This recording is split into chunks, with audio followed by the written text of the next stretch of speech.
Hi guys, so today I'm gonna be reading Who Was Derek Jeter. But this is not the part where I'm gonna start reading it. I'm just gonna start reading it from the first chapter. I'm gonna do 3 chapters. Okay, so I'm ready. Who is Derek Jeter? On April 2nd, 1996, Major League Baseball opening day, the New York Yankees faced the Cleveland Indians. Once the Yankees had been with the World Series titles, but the Yankees hadn't won a championship in 18 years. They hadn't won the American pennant since 1981. Maybe this would be the start of a championship season at last. Today, they were playing at Cleveland's Jacobs Field, and their scores are tied 0-0 at the top of the seventh. The Yankees had 2 men on base. New York fans were excited. But now there were 2 outs. Could the Yankees still score? 21-year-old Derek Jeter stepped out to the plate and struck out. Derek was the first Yankees rookie to start at shortstop on the opening day in more than 30 years. Why Derek? Some fans wondered. Why now? He'd had a poor spring training. They doubted his strength at bat and on the field. It seemed they might be right. Derek told himself it was okay. This was just a game like any other. He tried not to be nervous, but it was hard. He was young and inexperienced. Okay, I'll just spell it for you guys. INEXPERINDENDCED. So you guys should figure that out. I don't know it yet. On April 4th snowstorm had pushed the game back a day. The weight made it even harder, but Derek was determined to make a difference. In the 5th inning, he got a second chance at bat. Derek took 2 pitches, both balls. Then he saw a high fastball. He swung, cracked the ball, sailed high into left field stands. To tell you what it is, a home run! 2 innings later, Derek made an over-the-shoulder one-handed catch. He slammed a man on base to leave the Indians scoreless. The Yankees wound up winning 7-1. Any doubts about Derek Jeter vanished. For the Yankees, it was the start of a championship season. And for Derek Jeter, it was the start of an amazing Major League career. By the time Derek retired, he had won 5 World Series titles, 5 Gold Gloves, 5 Silver Sluggers, Rookie of the Year, and slew of other awards. He'd been a Yankee for almost half his life, and before he was a Yankee, he was a Yankees fan. So he's the biggest Yankees fan from Kalamazoo, Michigan. Chapter 1. So that was just the intro. I'll count that as a chapter, I'm sorry. Chapter 1. Always a Yankee.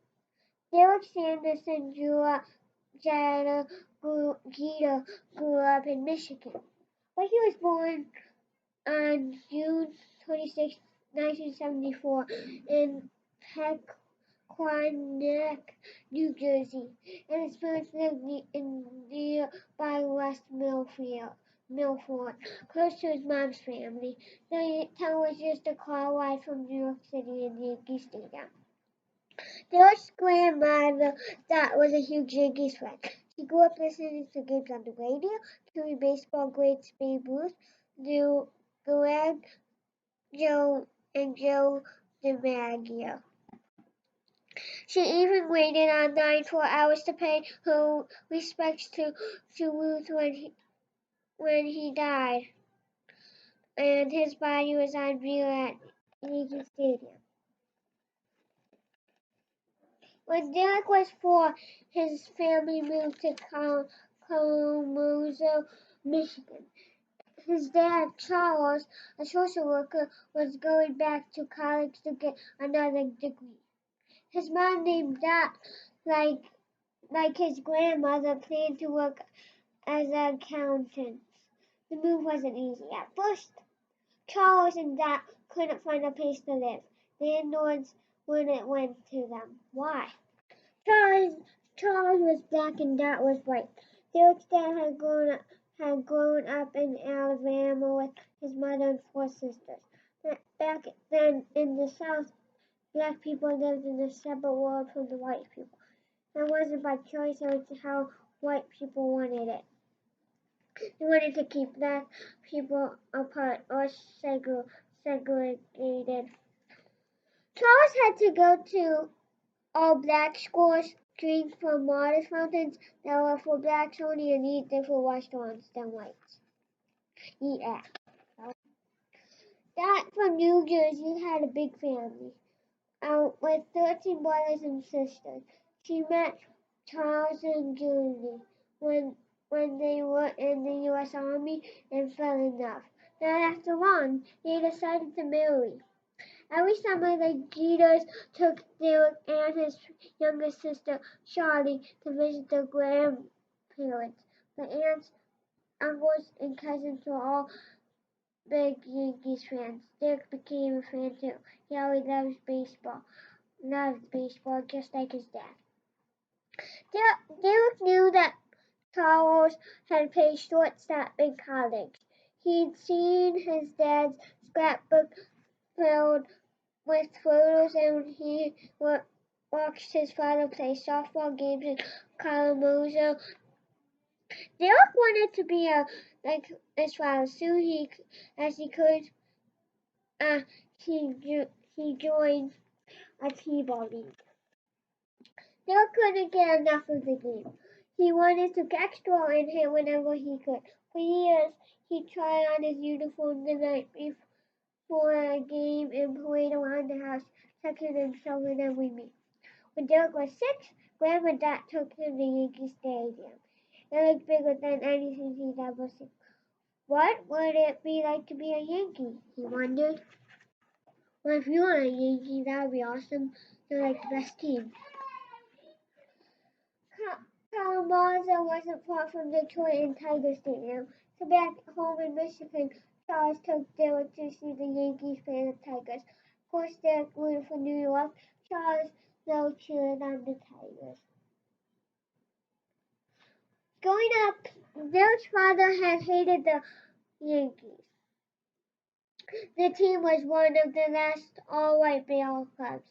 They didn't hire black people play until 1955. That was 8 years after Jackie Robinson broke baseball's colors through the year. Derek admired his dad and wanted to be like him. That's why he played shortstop. But he wasn't going to stop rooting for the Yankees. He saw them playing on TV and in person. And they were just so exciting to watch. Derek had a poster of his favorite player, Dave Winfield, hanging on his bedroom wall. He always wore Yankees jerseys, baseball caps, and jackets. Derek was a Yankees fan through and through. So, I guess we're going to stop right here. So, was that a good book? We'll have to read some more sometime other. So, bye. See you in the next video.